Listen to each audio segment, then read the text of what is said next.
sesuai dengan firman Allah, inna salata tanha anil fahsya'i wal munkar. Sesungguhnya salat itu mencegah pekerjaan yang keji dan yang mungkar. Kalau kita balik, yang bisa meninggalkan perbuatan yang keji dan yang mungkar itu orang yang sungguh-sungguh dalam salatnya, atau sudah menjadi pendirian salatnya itu. Selama orang yang salat masih melakukan kekejian dan kemungkaran, berarti salatnya belum sungguh-sungguh. Mudah-mudahan jamaah Masjid An-Nur ya, salatnya bersungguh-sungguh sehingga kita terhindar dari pekerjaan yang keji dan yang mungkar, dan akan diberikan oleh Allah kita sepayung dengan Nabi Muhammad Rasulullah sallallahu alaihi wasallam di dalam surganya nanti. Amin. Setelah kita bersyukur kepada Allah, kemudian berselawat kepada Nabi dengan ucapan Allahumma salli ala Muhammad, semoga Allah subhanahu wa ta'ala membalasi salawat yang kita baca itu sesuai dengan janjinya, berlipat ganda untuk kita yang mengucapkan pahalanya. Amin ya rabbal alamin. Saya mulai masuk tadi Pak ke Masjid An-Nur ini, yang saya lihat adalah kotak infak itu. Di sana dituliskan arti dari surat Al-Munafiqun. Maka saya terinspirasi ingin menyampaikan kajian pendek menjelang waktu Isya masuk, mencapai kebahagiaan dengan infak dan sedekah. Itu judulnya. Saya ambil dari surat Al-Munafiqun yang diturunkan oleh Allah kepada Rasulullah dan dapat kita baca, dan banyak kita yang menghafalnya.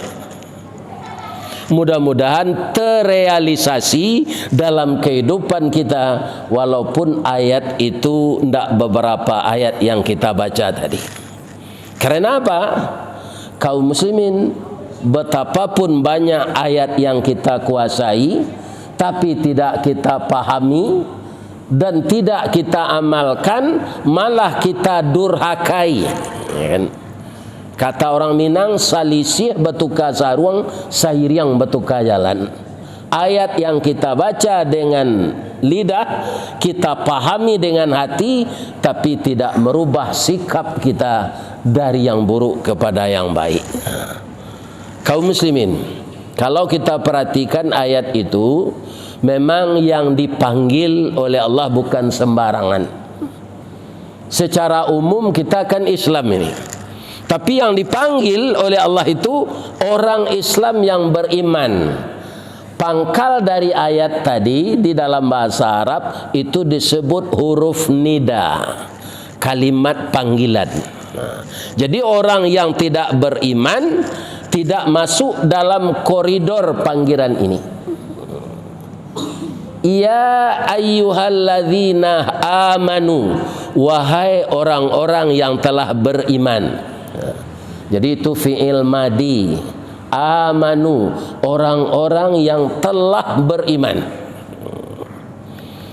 Apa bunyi panggilannya? Janganlah kamu dilalaikan mengingat Allah karena mengurus harta dan anak-anakmu. Jadi kita harus bisa, kaum muslimin, mencari bagaimana seimbang, bahwa dengan mengurus anak dan harta jangan sampai lupa mengingat Allah. Dinampaknya yang menjadikan manusia banyak lupa mengingat Allah itu karena harta dan anak. Orang Minang mengatakan anak itu adalah darah daging kita. anak kandung sibiran tulang, buah hati limpo bakuruang, tali niek labuhan cinta. Bahasa Indonesianya, anak kita itu adalah bahagian dari tulang kita, bahagian dari darah kita, bahagian dari daging kita. Itu maksudnya. Bapak Ibu yang terhormat, kaum muslimin yang saya muliakan, kalau kita sedikit mengingat Allah karena mengurus harta dan anak, orang tadi kata Allah khasirun. Wa man yaf'al dzalika faulaika humul khasirun. Siapa yang melakukan itu, yang memperbuat itu, jadilah dia orang rugi. Setiap personil kita ini, Pak, kalau ditanya, tidak ada yang mau rugi, Pak. Ada enggak pedagang yang mau rugi? Tidak ada. Kita ingin menang semuanya, ingin beruntung. Orang berjudi pun diharamkan oleh Allah ingin menang, ingin beruntung dengan adu nasib yang tidak benar itu. Ingin juga mereka beruntung. Jadi kalau kita tanya diri kita masing-masing ini, tidak satu pun kita yang ingin rugi. Kita ingin beruntung. Nah, maka kalau kita tidak ingin rugi, apalagi celaka, maka jangan kita hubbud dunia, tercinta, selalu cinta dengan dunia, harta dan anak, lupa mengingat Allah. Kaum muslimin, kalau iblis itu sampai kita akan meninggal, kita akan digoda, Pak. Apa keuntungannya kita banyak mengingat Allah? Kalimat terakhir kata Nabi yang bisa memasukkan seseorang mukmin itu ke dalam surga adalah kalimat la ilaha illallah. Man akhiru kalamihi la ilaha illallah dakhalal jannah. Dan ada lagi firman Nabi, lakinu mautakum, sabda Nabi, lakinu mautakum la ilaha illallah. Ajarkanlah kepada orang yang akan mati, kalau engkau berada dekatnya, kalimat la ilaha illallah. Tapi apakah semua kita akan bisa dikelilingi oleh anak-anak kita ketika meninggal? Apakah akan hadir di sana seluruh pemilih kita untuk membisikkan la ilaha illallah? Tidak mungkin, Pak. Ada kita yang meninggal di jalan raya. Jangankan membisikkan la ilaha illallah, orang takut kaum muslimin mendekati kita yang terkapar di jalan itu. Kebanyakan itu orang takut menjadi saksi. Dibiarkan saja mayat kita terlantar, tidak bernyawa lagi di tengah jalan itu. Siapa yang akan bisa membisikkan la ilaha illallah? Atau seorang petani yang berada di kebun, merawat tanam-tanamannya, setelah dia itu istirahat di pondoknya, saat itu malaikat maut datang, karena di situ ajalnya. Tidak satu pun ada orang sekeliling itu. Siapa yang akan mengajarkan kalimat la ilaha illallah? Andaikan seseorang itu seorang nelayan, dia berada di tengah laut dengan perahu nelayannya untuk menangkap ikan, tiba angin punting beliung. Kata orang Minang, ombak basabuang angin baseru, guruh patuh badantam-dantam, kilik turun hujanlah tibo. Itu bahasa Minangnya. Bahasa kitanya itu, terjadi ombak besar, tsunami lah katakan. Maka kapal itu terbalik, Pak. Iya kan? Orangnya meninggal. Siapa yang membisikkan la ilaha illallah? Inilah gunanya kita banyak mengingat Allah. Kalau kita banyak mengingat Allah, tidak ada orang sekeliling untuk membisikkan la ilaha illallah. Itu Allah akan menetapkan lidah kita. Bapak lihat nanti surat Ibrahim, ayatnya saya lupa. Inilah kerugian orang tidak hafiz Quran. Jadi anak-anak cucuku rajinlah menghafal Al-Quran. Kalau seorang mubalik hafal Al-Quran, ya kan, dan dia tahu letak-letaknya, alangkah bahagianya dia. Tapi yang jelas surat Ibrahim, apa bunyinya? A'udzubillahi minasyaitonirrajim. Bismillahirrahmanirrahim. Yusabbitullahu alladhina amanu bil qawli tsabiti fil hayatid dunya wal akhirah. Akan ditetapkan oleh Allah perkataan orang yang beriman itu dari dunia sampai ke akhirat. Jadi jangan kita lalai karena harta dan anak untuk mengingat Allah. Ini keuntungannya orang yang banyak mengingat Allah, ya kan? Kaum muslimin, para jemaah yang terhormat, orang yang tidak mengingat Allah itu atau sedikit sekali dia akan rugi.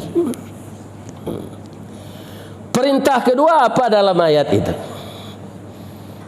Kata Nabi begini, manaqasat sadaqatuhu mimmalin, kata Nabi, sedekah yang engkau keluarkan untuk jalan Allah tidak akan mengurangi hartamu, ya kan? Tapi ini kalau kita pahami secara lahiriah, Bapak ada duit sekarang 100.000 dalam kantongnya, diinfakkan 50.000, berapa tinggal lagi? 50.000, tidak nambah dia. Kata Nabi tadi, harta yang engkau infakkan itu tidak akan mengurangi hartamu. Jadi beragama ini kita memandangnya, bapak-bapak, bukan lahir saja, karena Allah akan melipatkan harta benda yang kita infakkan itu. Maka Allah menyuruh, ya kan, semua kita ini akan meninggal, Pak, tidak ada yang tidak. Maka jangan lalai mengingat Allah, ya kan? Nah, apa kata Allah di dalam ayat selanjutnya? Wa anfiqu mimma razaqnakum min qabli ayyatiya ahadakumul maut. Nah, jadi supaya kita jangan rugi, supaya kita meraih kemenangan, ya kan? Maka infakkanlah harta kita sebelum malaikat maut datang. Ada bahasa lainnya, bawalah hartamu mati. Bagaimana membawa harta mati, Pak? Lebih-lebih orang yang telah kekayaannya triliun itu, sedangkan kubur itu kecil. Bagaimana memasukkan hartanya ke sana? Pabriknya, mobilnya yang banyak kalau dia pengusaha mobil. Kalau emasnya berkilo-kilo. Kubur itu dibikin, Pak, 2 meter dan 1 meter, karena orang akan masuk ke dalam untuk memasukkan kita ke lahat. Setidaknya 3 orang. Itu makanya sebesar itu. Tapi tempat mayat itu, lahat itu berapa besarnya? Bagaimana membawa harta mati? Ya, kalau ini kita pahami secara harfiah. Kaum muslimin, bagaimana memahaminya?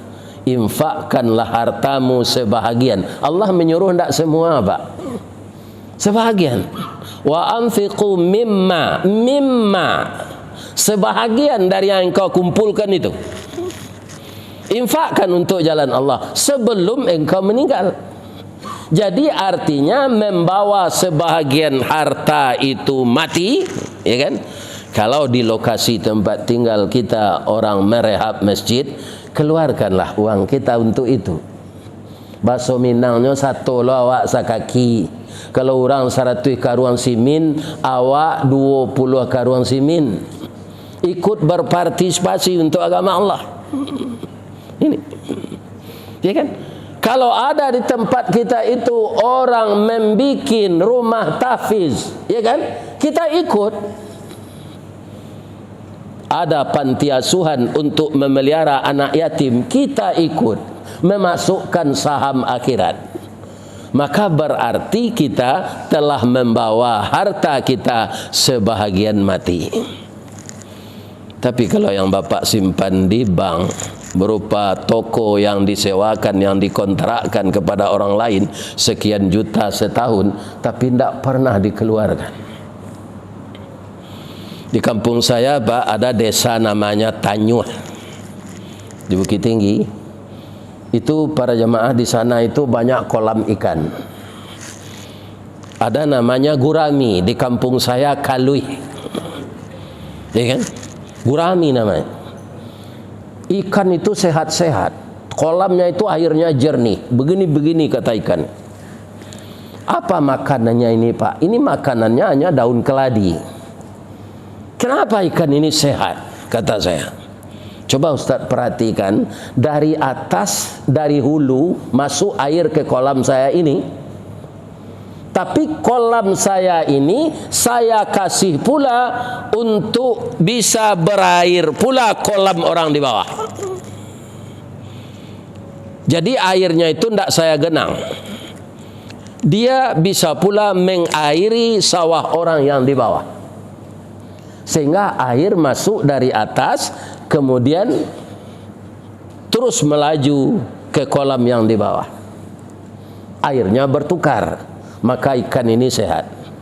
Kalau Ustaz tidak percaya, ada orang yang kikir dengan air kolamnya. Mari kita ke sana. Dibawanya saya ke kolam seseorang yang air selalu masuk dari atas, tetapi ya kan, pematangnya itu dipertinggi juga. Tak boleh air lepas ke bawah. Akhirnya apa? Kolam itu berlumut. Lumutnya itu busuk. Kita saja mencium busuk, Pak. Sehingga ikan yang di dalam itu tidak sehat lagi begini. Nanti akan mati semua ikan ini. Begitu juga harta, Pak. Kalau kita saja yang nyimpan, kalau tidak api datang, kalau tidak maling.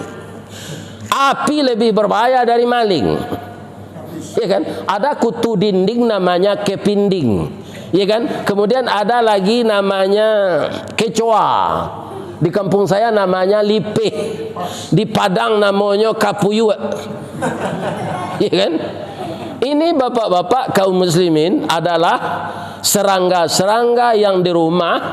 Kalau api yang datang ke toko kita, ke rumah kita, semua serangga itu juga dibakar. Bukan harta kita.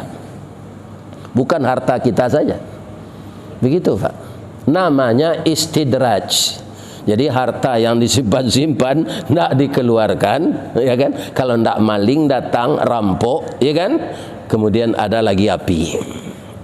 Makanya Allah menyuruh kita menginfakkan harta itu sebelum malaikat maut datang.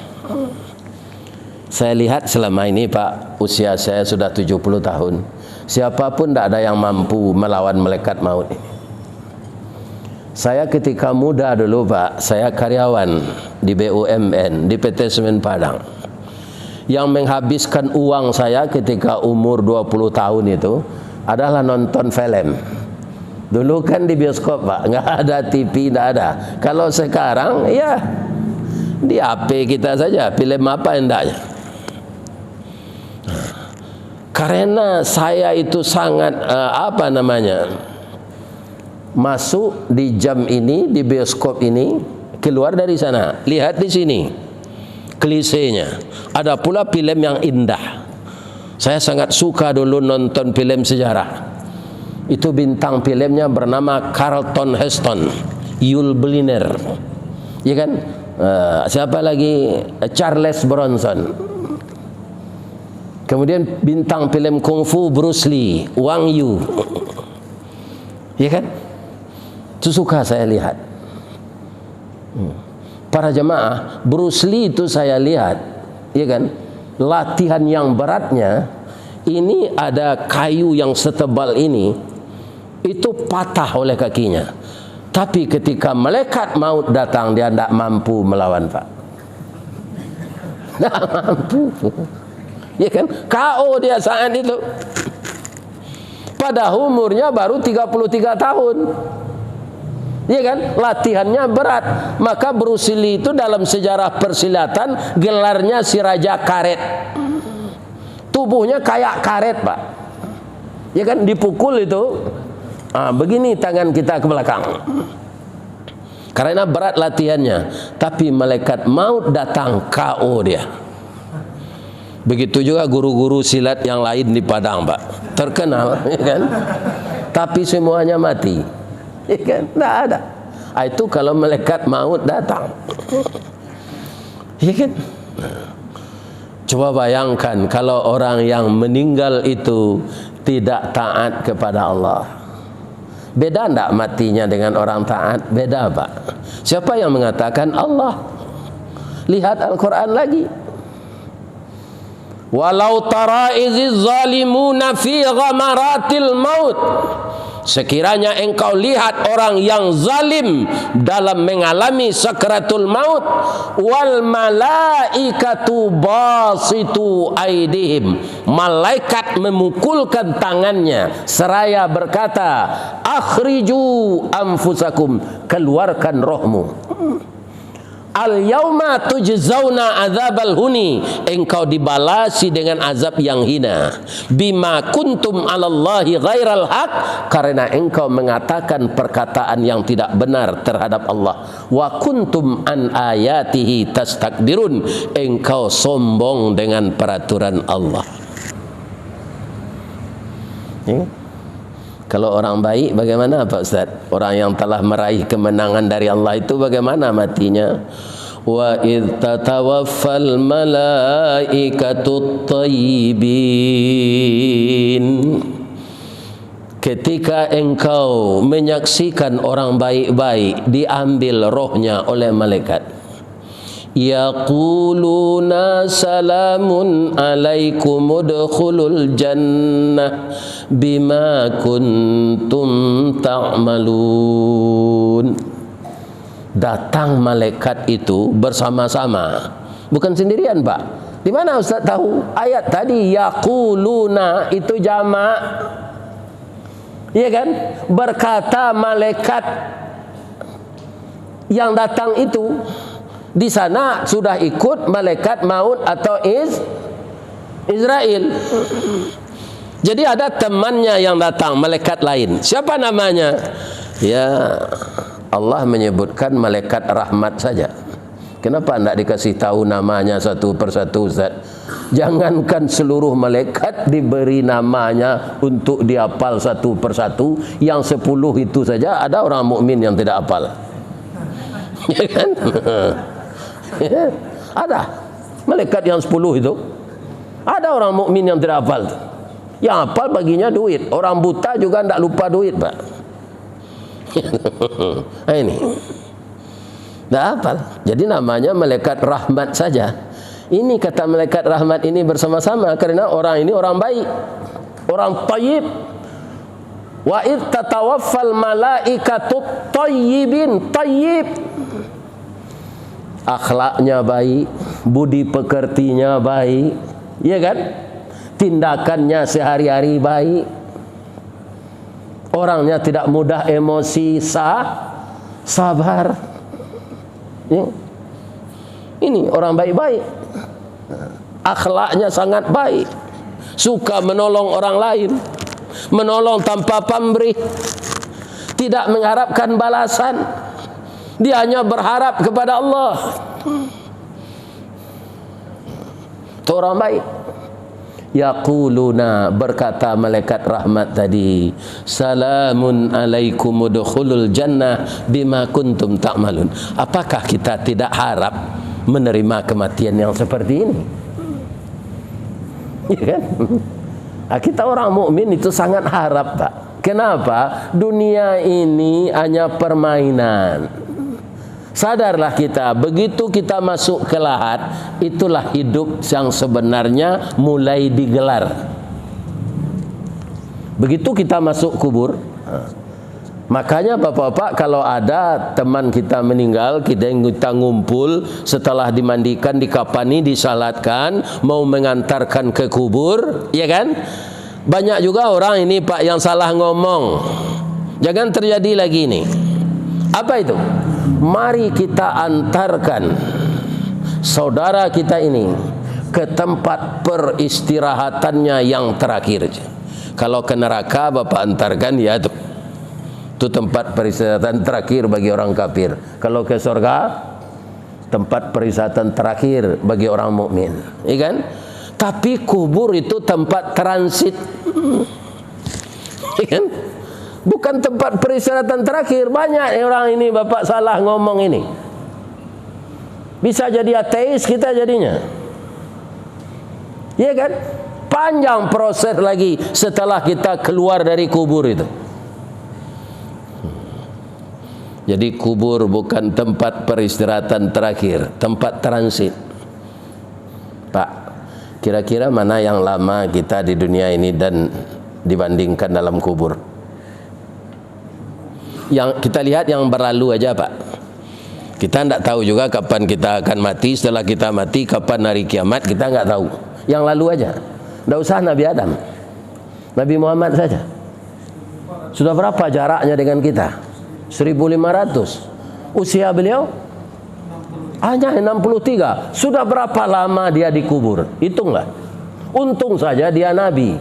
Kalau preman itu Pak, marase nyokrati dek melekat. Melaki hari kiamat tuh. Sampai hari kiamat diazab dalam kubur itu.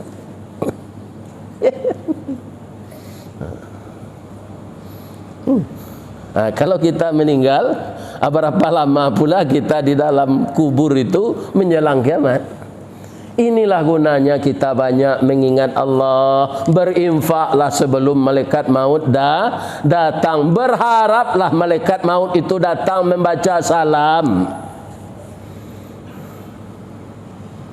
ya kan? Namun kebanyakan dalam cerita ayat tadi, ya kan, kalau kita baca sampai ke bawah, banyak manusia ini Pak, setelah malaikat maut datang baru dia ingin berinfak. Itu yang Bapak tulis, Bapak pengurus ini sangat tertarik saya ini untuk mengajak jemaahnya banyak berinfak. Baik sekali itu Pak. Terjemahan surat Al-Munafikun itu Bapak tulis di kota infak itu.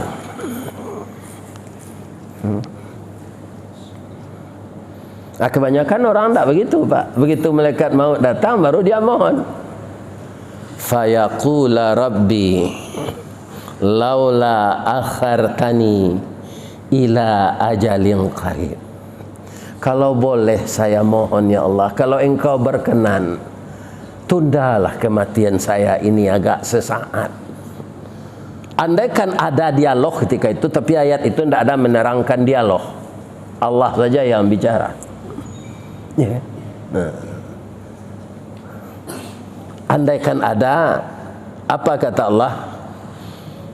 Kalau ajalmu saya tunda, tidak jadi kamu mati sekarang, malaikat maut ini saya suruh kembali, kamu akan melakukan apa? Nah, dalam ayat itu diterangkan orang yang memohon kepada Allah, kalau Allah berkenan menunda kematiannya, katanya dia fa'as saddaqa, maka seluruh hartanya Pak, bukan sebahagian yang disuruh Allah tadi, seluruhnya, seluruh hartanya akan dia infakkan, ya kan? Wa akum minas salihin, dan aku akan berada dalam kehidupan yang tidak jadi kematian ini datang, akan terus saja beramal saleh lagi ya Allah. Saya tidak akan lalai mengingat engkau karena harta saya ini, semuanya akan saya infakkan, tidak ada yang mengganggu saya lagi. Apa jawaban Allah kalau di bawah ayat selanjutnya? Ini bukan jawaban sebenarnya. Jadi kita harus paham bahwa Allah di atas memerintahkan kita sebagian harta diinfakkan. Kebanyakan dari saudara kita manusia ini baru ingin berinfak setelah malaikat maut datang. Kemudian Allah mengatakan di ayat di bawah, walayyu akhirallahu nafsan idza jaa ajaluha. Apabila seseorang telah sampai ajalnya, tidak bisa lagi ditunda. Nah, ujung ayat itu berbunyi wallahu khabirum bima ta'malun. Allah sangat mengetahui apa yang kamu kerjakan. Nah, itu artinya secara reterlek, ya kan? Kita tidak maksud mengubah, Pak. Nah, andaikan Allah mau, ya kan, menunda kematian orang itu 2 bulan, 3 bulan, apakah dia akan sesuai melaksanakan dengan perkataannya fa'as-saddaqa wa akum minas salihin? Tidak, Pak. Kata Allah di ujung ayat yang di bawah itu wallahu khabirum bima ta'malun. Kalau kita pindahkan ke bahasa Padang, dempadiana wa angi duit balik ndak jadi yang mati do den tundo kematian nang para ngelamuang tu ka balik kini mati selang lagi. Itu ya kan, ini kamu ndak akan berubah, kamu akan seperti itu karena saya sudah tahu bagaimana sifat-sifatmu, kata Allah. Sekarang kamu mati aja, masuk neraka kamu. Apa itu? Ya kan? Jadi Allah tidak mau, Pak. Sebab beliau sudah ingatkan di atas. Ya kan? Nah, jadi yang kita lihat itu yang di atas itu dulu. Wa anfiqu mimma razaqnakum min qabli ayyatiya ahadakumul maut. Infakkanlah sebagian hartamu sebelum malaikat maut dah datang. Kalau malaikat maut itu datang, bapak-bapak dan ibu-ibu semuanya tidak bisa menolong kita lagi sesudah itu, kecuali yang telah kita infakkan. Nah, sekarang kita sudah lama beragama Islam ini, Pak. Kira-kira apa perbedaannya infak dan sedekah?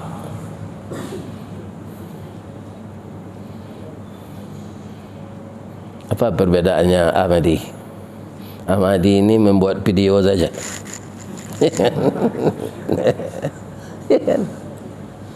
Kalau sedekah, Pak, bisa kita tukar dengan senyum. Iya kan? Sudah berapa kali Bapak senyum semenjak tadi? Itu Bapak sudah sedekah. Siapa yang katakan itu? Nabi. Tabassumuka fi wajhi akhika lakas sadaqah.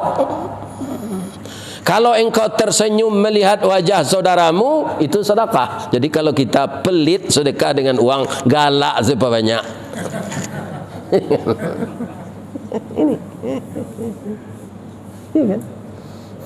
Jangan bermuka masam saja. Banyaklah kita ketawa, senyum. Ya kan? Bukan terbahak-bahak senyum itu. Nah, kalau infak apa? Ya kan? Nah, ini kotak infak ini. Bapak masuk dalam dari luar masjid itu masuk ke dalam. Lihat kotak infak ini, Bapak senyum. Tidak bisa dia. Harus dikeluarkan uang nih sih. Jangan senyum saja ke kotak itu. Itu. Ya. Tidak penuh-penuh dia. Itu bedanya. Mudah-mudahan kita suka berinfak semuanya. Ya sebagian, bukan semua, Pak. Mungkin ada bapak-bapak yang muda berumur 40-an, 50-an masih ada anaknya yang kuliah. Iya kan? Kemudian sudah selesai anak kuliah mau cari kerjaan. Kemudian setelah itu kita ingin punya mantu, banyak biaya lagi. Nah, jangan diinfakkan semua. Nah, kalau saya, Pak, sudah 70 tahun, anak saya 5, itu sudah berkeluarga semuanya. Ya kan? Cucu saya sudah 11. Ya kan? Itu sudah cukup untuk klub main bola. Ya, kadang-kadang saya lupa namanya. Apalagi kalau cucu 100 orang, Pak. Yang 11 itu, ya kan? Lupa saya siapa namanya. Ya kan? Kenapa? Karena itu faktor usia. Semuanya itu kata Allah di akhirat nanti la yanfa'u malun wala banun. Jadi ini sindiran nih, Pak. Misalnya kita banyak dosa, kita kaya raya mati, bisa kita bawa kekayaan itu ke akhirat, ya kan? Akan kita tebus dengan harta kita itu kesalahan-kesalahan yang kita bikin. Allah tidak akan terima itu. Ya kan? Jadi manusia ini sebenarnya makhluk aneh, Pak. Kenapa Ustaz nyebut makhluk aneh? Coba Bapak lihat Allah yang menerangkan ketika manusia ini akan ditiupkan roh ke tubuhnya. Biar Donald Trump, biar Joe Biden, biar siapa lagi yang sedang perang ini negaranya sekarang, Putin, biar siapa lagi, orang-orang yang engkar lah kepada Allah, ya kan? Tapi ketika roh akan ditiupkan ke tubuhnya, ya kan, seluruh manusia ini mengaku bertuhan kepada Allah, Pak. Itu tidak bisa dipungkiri ayat yang mengatakan itu. Apa kata Allah kepada manusia yang akan ditiupkan roh itu? Alastu bi rabbikum. Tidak ada orang yang tidak hafal ayat ini. Kalau tidak ada yang hafal itu orang malas sekali itu. Kan? Menjawab seluruh roh ini. Roh Donald Trump, roh Joe Biden. Nah, itu orang Priaman tuh, Pak. Ya, sawananya namanya Joe Biden. Nah, ya kan?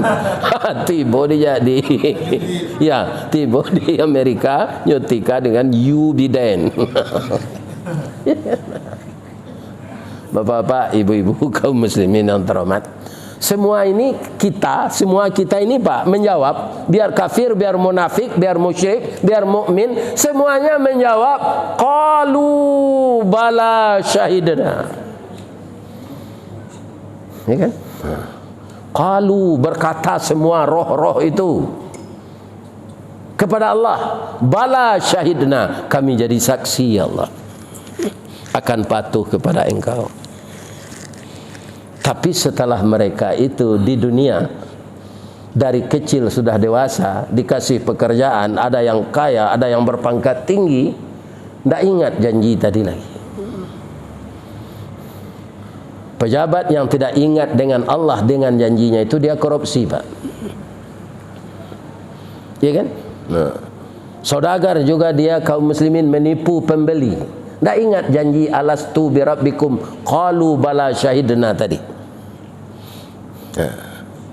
Tetapi setelah malaikat maut datang, seluruh manusia yang engkar itu akan bertuhan kepada Allah lagi. Inilah manusia ini, Pak, aneh.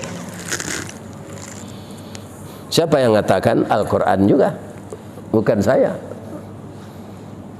Hari Jumat besok imam di sini baca surat sajadah enggak, Pak? Ya, sujud tilawah ya. Bapak-bapak udah biasa mengikuti? Ya, jadi jamaah yang biasa mengikuti ini.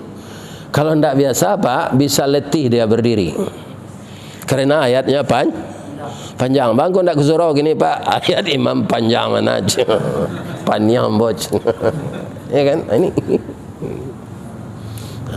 Memang jamaahnya yang telah yang telah terbiasa mengikuti itu, dia malah enak mendengarkan. Ada di antara ayat surat sajadah yang dibaca itu bunyinya begini. Walau tara idzil mujrimuna nakisu ru'usihim inda rabbihim. Ketika engkau melihat, jikalau engkau lihat orang-orang yang berdosa itu menundukkan kepala mereka ketika akan mati itu. Apa katanya dalam tertunduk itu?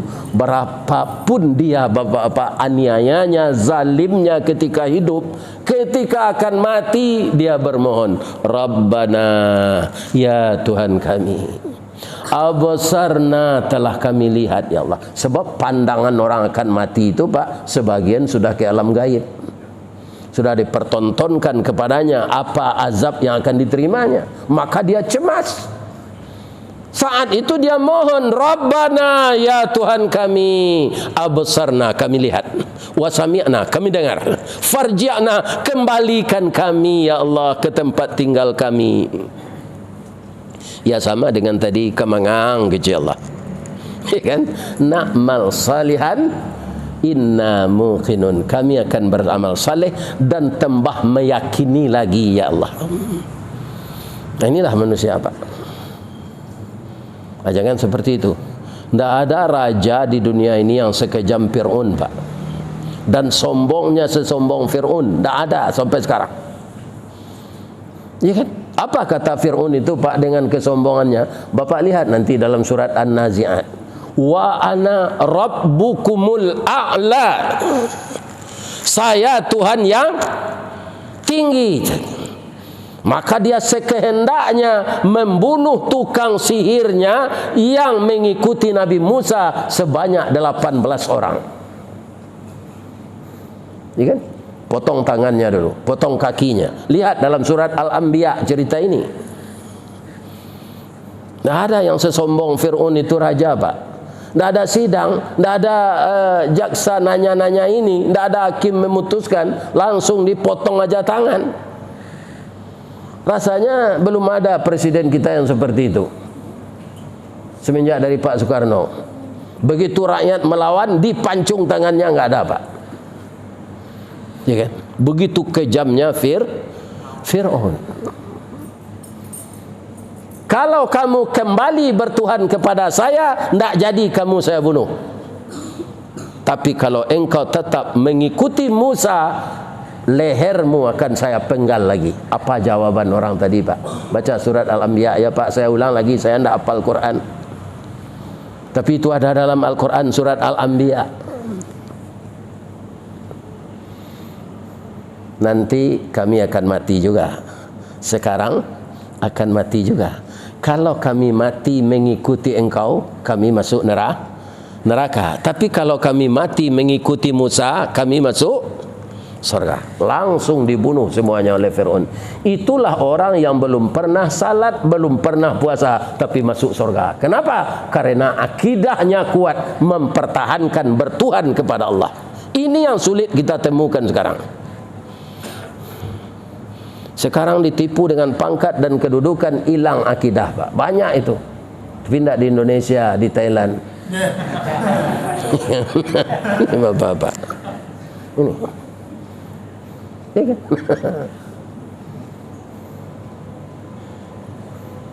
Bapak Ibu, rencana Fir'aun akan membunuh Musa. Disuruhlah Musa ini lari ke Palestina. Ya kan? Bapak Ibu yang terhormat, dikejar di belakang. Apa kata Allah kepada Nabi Musa setelah terdesak di tepi laut? Fadrib lahum tariqan fil bahri yabasan la takhafu darakau wala takhsha. Pukulkanlah tongkatmu ke laut ini. Akan saya bikin jalan untukmu. Jangan engkau cemas dan takut akan tersusul oleh Fir'aun. Saya menyangka tongkat Nabi Musa itu, Pak, bisa membuat jembatan seperti di Barelang ya.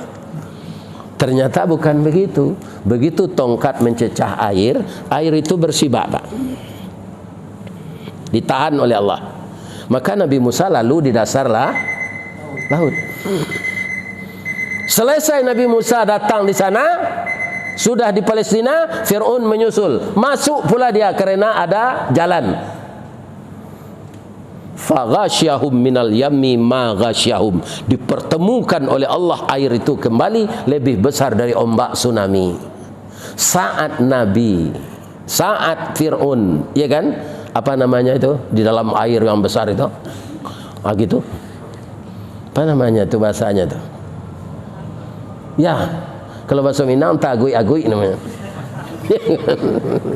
Ya kan? Apa katanya? Saya akan bertuhan kepada Tuhanmu. Apa begitu manusia ini, Pak? Jangan kita seperti itu. Karena waktu Isya telah masuk. Kalau ada yang salah, Pak, maafkan saya karena kita baru bertemu ya. Kalau ada karambie, ada ketapang. Kalau ada ambo dipanggil, insyaallah ambo datang.